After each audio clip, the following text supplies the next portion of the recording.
In the last couple of years, Marvel Studios has seen numerous leaks from ongoing projects that were shooting out in a very public light.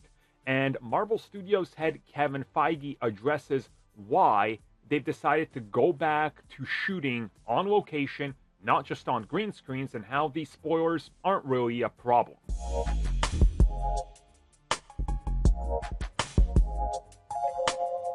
Back in the olden days of the MCU, like the first 4 to 5 years, the leaks were everywhere because a lot of stuff was done on location, and some of the sets were, well, what you would expect. A small set built on an actual street, and that's how they shot it.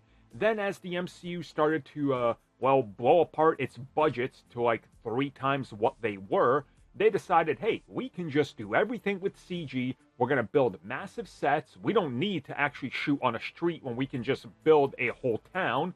And costs started to go up to like 300 million per film. Now, ever since the pandemic, outside of a couple of special cases like Spider-Man No Way Home, they've largely been out on the streets trying to go back to the way things were. And films like Deadpool and Wolverine suffered a lot of leaks. During the press tour for that film, Kevin Feige was asked about this and how does this affect Marvel Studios. And he more or less says it really doesn't.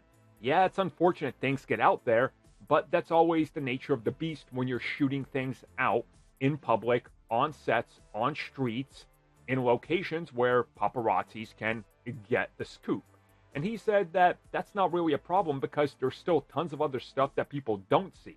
But the point of recent projects shooting on locations was because he didn't just want the entire film to be shot on a blue or green screen, because that takes away some of the element that makes it believable. So to me, it sounds like that they've maybe waken up to the problems that many of us have with Marvel Studios, where things obviously sometimes look like CG backgrounds, and the closer they get to the release, and then they have to reshoot things and add more CG, the worse they look. So that's become very apparent in like the last, I would say, 7 to 8 years. Not just post Endgame, but even before that, they had that issue.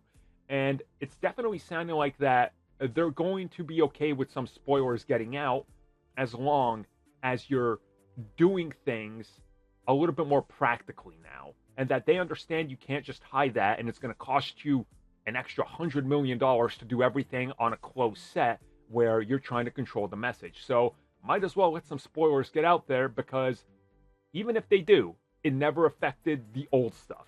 And I think that that's the smart way to go about it, because it really didn't affect the old stuff back in the day. Well, outside of stupid people who thought Ultron was going to be a dude wearing a poofy black jacket.